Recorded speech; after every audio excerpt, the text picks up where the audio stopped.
Myopia affects 30% of the Canadian population. It begins at younger ages and progresses at a faster rate than in past generations. The vision condition causes nearsightedness, in which people may see clearly up close, but distant objects become blurry or obscured.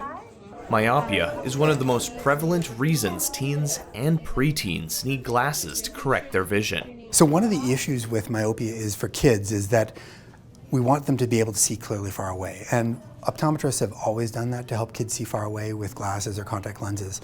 But the bigger issue is that when you're myopic, it means your eyeball's bigger than average. And so that means all the tissue is being stretched more than it needs to be, and that puts you at more risk for eye diseases when you're an adult. A much higher risk for cataracts, glaucoma, myopic maculopathy, which can result in vision loss as an adult. So if we can slow down myopia so you don't have as high a prescription as an adult, that can save your vision as an adult. So there are basically 5 things that people can do to slow down the progression of myopia. So we currently have special types of eyeglass lenses that can focus things differently on the peripheral part of the retina that can slow it down. We have soft daily disposable contact lenses which can slow down the progression. We have contact lenses that you can sleep in overnight and wake up in the morning and see clearly. And we have eye drops that can slow it down.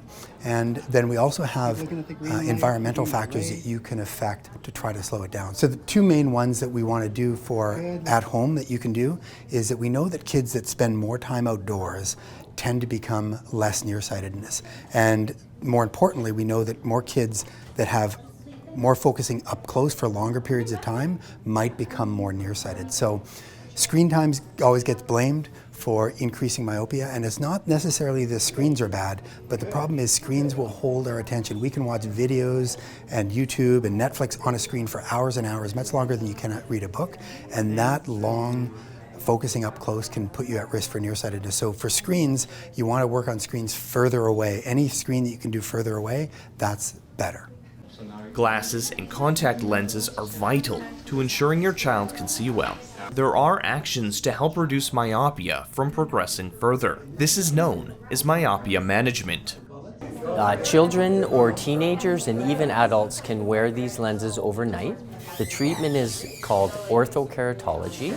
It's a gas-permeable lens you wear overnight. You put them in before bed and take them off after you wake up, and it leaves you with crystal clear vision during the day.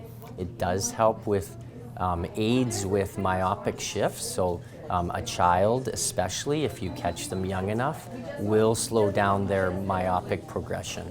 Myopia in children progresses rapidly from grades 1 to 8, according to research from the University of Waterloo's School of Optometry and Vision Science and the CNIB Foundation, with 1/3 of instances going untreated and uncorrected. This study also found that the onset of myopia is now 6 to 7 years old, whereas it was previously 12 to 13. So I'm interested to learn about myopia. I'm very much interested about my children's vision. As you would expect, it comes naturally as a mom. I care about them, about their sight, and I just want to adopt a proactive approach. I don't want to wait for something to go wrong. I want to know how to avoid things from going wrong so that I can quickly put in measures to prevent such things from happening. I think every parent must take this seriously. We need to consider what can go wrong. We need to be proactive about it. We need to ensure that we put enough adequate safeguards to prevent anything from going wrong. I think it's about having that commitment, making that commitment to see that our children are well taken care of. Myopia is thought to be caused by hereditary and environmental factors. Over 150 genetic variations have been identified that increase myopia risk, although the mechanisms remain unknown. So today we've organized this event in Bridgewater because we feel it's really great for this community. This is a really multicultural community, and it can really help the kids in this area to slow down their progression of their prescription. And so the message we want to send home to parents is, number one, make sure your kids get an eye exam at a young age, starting at least by the age of 3, and we can often check kids younger than that, but certainly every year after that, and sometimes we'll check kids even more frequently than every year.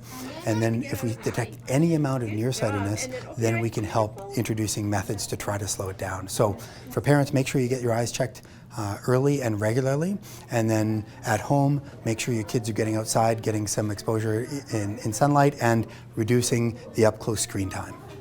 There's also a link between outside time and myopia development in children, with more outdoor time being better. There's continued research to establish the mechanism at work.